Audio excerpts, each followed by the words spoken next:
बिस्मिल्लाहिर्रहमानिर्रहीम। अस्सलाम वालेकुम दोस्तों, मैं हूं वसीम अकरम और आप देख रहे हैं Hadi bike repairing centre YouTube channel.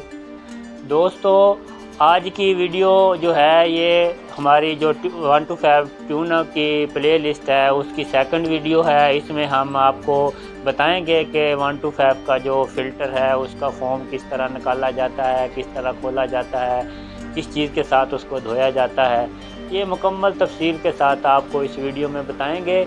और ये हमारी प्ले लिस्ट की सेकंड वीडियो है। इसको भी अगर आपने इससे जो पहले वाली वीडियो है वो अगर आपने नहीं देखी, जो कार्बोरेटर सफाई वाली थी, तो उसका भी जो है लिंक डिस्क्रिप्शन में डाल दिया जाएगा और ये प्ले लिस्ट का भी जो लिंक है वो डिस्क्रिप्शन में डाल दिया जाएगा।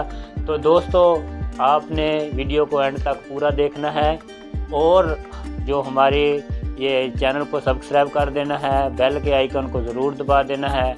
और इससे आपका तो कुछ नहीं जाएगा, लेकिन हमारा जो थोड़ा इतनी ज़्यादा हम मेहनत करते हैं, इस मेहनत का थोड़ा सा फल हमको जो मिल जाएगा। तो दोस्तों, आपसे गुजारिश है कि वीडियो को एंड तक पूरा देखा करें, लाइक किया करें, शेयर किया करें और कमेंट्स में अपनी राय का इजहार ज़रूर किया करें।